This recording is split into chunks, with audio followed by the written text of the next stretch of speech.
ଦେବୀ ସନ୍ଧ୍ୟା ସମସ୍ତ ପୁରୁଷଙ୍କୁ ଦେଇଥିଲେ ଅଭିଶାପ, ଯାହାକୁ ଆଜି ବି ଭୋଗୁଛନ୍ତି ପୁରୁଷ।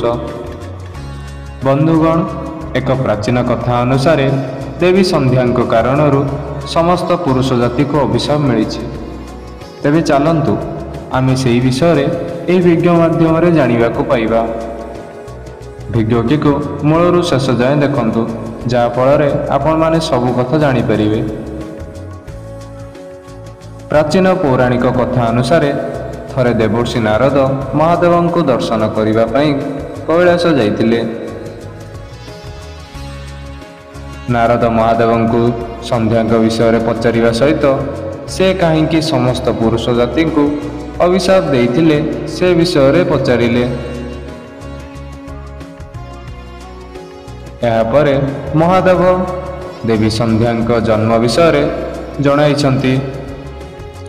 ସୃଷ୍ଟି ରଚନା ସମୟରେ ଯେତେବେଳେ ବ୍ରହ୍ମା ପଦ୍ମ ଉପରେ ବିରାଜମାନ କରି କିଛି ସୁନ୍ଦର ଚିନ୍ତା କରୁଥିଲେ, ସେତେବେଳେ ସେହି ମାନସରୁ ଜଣେ ସୁନ୍ଦର କନ୍ୟାଙ୍କ ଜନ୍ମ ହୋଇଥିଲା, ଯାହାଙ୍କ ମୋହନରେ ଖୁବ୍ ତେଜ ଥିଲା।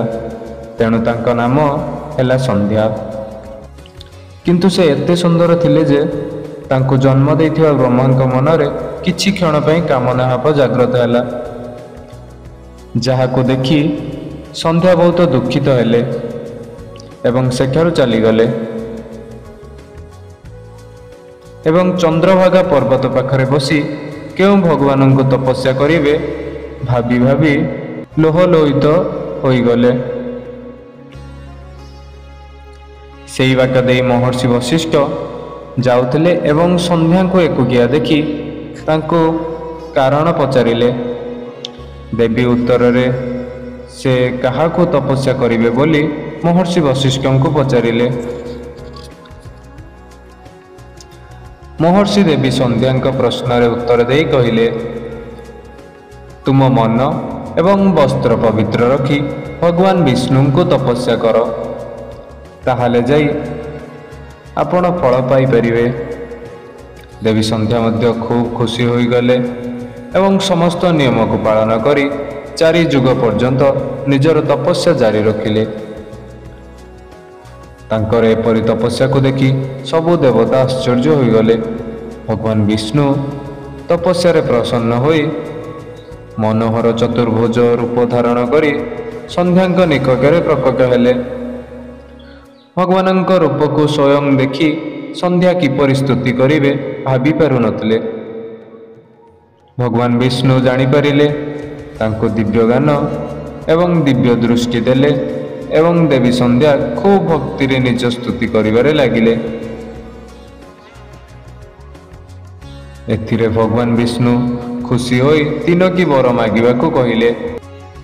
ଦେବୀ ସନ୍ଧ୍ୟା ପ୍ରଥମ ବର ମାଗିଲେ ଯେ ସଂସାରରେ କୌଣସି ମଣିଷ ଜନ୍ମ ହେବା ମାତ୍ରେ କାମ ଭାବନା ଜାଗ୍ରତ ନ ହେଉ। ଦ୍ୱିତୀୟରେ ମାଗିଲେ ଯେ ତାଙ୍କ ପତିବ୍ରତା ଧର୍ମ କେବେ ନଷ୍ଟ ନ ହେଉ ଏବଂ ତୃତୀୟରେ ଥିଲା ତାଙ୍କ ସ୍ୱାମୀଙ୍କ ବ୍ୟତୀତ ଯଦି କୌଣସି ପୁରୁଷ ତାଙ୍କ ଉପରେ କାମନା ନଜର ପକାଇବ ତେବେ ସେ ନପୁଂସକ ହୋଇଯିବ। ସଂସାରର କଲ୍ୟାଣ ପାଇଁ ମାଗିଥିବା ଏହିସବୁ ବରରେ ଭଗବାନ ବିଷ୍ଣୁ ତଥାସ୍ତୁ କହିଦେଲେ। ବ୍ରହ୍ମାଙ୍କ ଖରାପ ଦୃଷ୍ଟି ପଡ଼ିଥିବା କାରଣରୁ ସେ ତାଙ୍କର ଶରୀର ତ୍ୟାଗ କରିବାକୁ ଚାହୁଁଥିଲେ। ଏହି କଥା ବିଷ୍ଣୁ ଜାଣିପାରିଲେ। ଏହାପରେ ବିଷ୍ଣୁ ଚନ୍ଦ୍ରଭାଗା ନିକଟରେ ମଇତା ତିଥି କରୁଥିବା 12 ବର୍ଷ ଯଜ୍ଞରେ ଶରୀର ତ୍ୟାଗ କରିବାକୁ କହିଲେ, କିନ୍ତୁ ତାଙ୍କୁ ଯେମିତି ଋଷିମାନେ ନ ଦେଖନ୍ତି। ଏହା କହି ଭଗବାନ ବିଷ୍ଣୁ ତାଙ୍କ ମୁଣ୍ଡକୁ ଛୁଇଁବା ମାତ୍ରେ ତାଙ୍କ ଶରୀର ଅଟାର ଏକ ଛୋଟ ପିଣ୍ଡରେ ପରିଣତ ହୋଇଗଲା।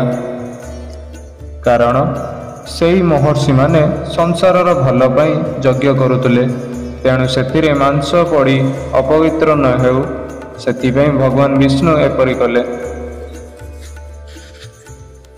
ସେ ପୃଥିବୀକୁ ଆସିବା ପରେ ସର୍ବପ୍ରଥମେ ମହର୍ଷି ବଶିଷ୍ଠଙ୍କୁ ଦେଖିଥିଲେ, ଯାହାଙ୍କୁ ନିଜର ସ୍ୱାମୀ ଭାବି ନେଇଥିଲେ। ଏହା ଭାବି ଭାବି ନିଜ ଶରୀରକୁ ଯଜ୍ଞ କୁଣ୍ଡରେ ତ୍ୟାଗ କଲେ।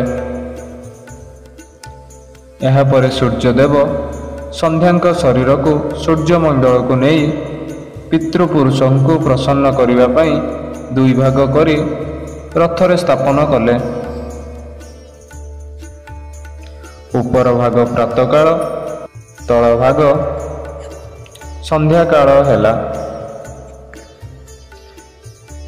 ଏହାପରେ ଦେବୀ ସନ୍ଧ୍ୟା ଆଗାମୀ ଜନ୍ମରେ ଅରୁନ୍ଧତୀ ରୂପରେ ଜନ୍ମ ହେଲେ ଏବଂ ମହର୍ଷି ବଶିଷ୍ଠଙ୍କ ସ୍ତ୍ରୀ ହେଲେ।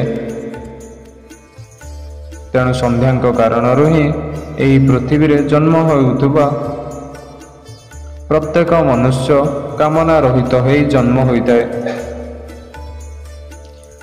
କୁମାର ପ୍ରାପ୍ତ ହେଲା ପରେ ହିଁ କାମନା ଭାବ ଏବଂ ବାସନା ଭାବ ଜାଗ୍ରତ ହୁଏ। ତେବେ ଭିଡ଼ିଓଟି କିପରି ଲାଗିଲା ଆପଣ କମେଣ୍ଟ ସେକ୍ସନରେ ଜଣାଇବେ।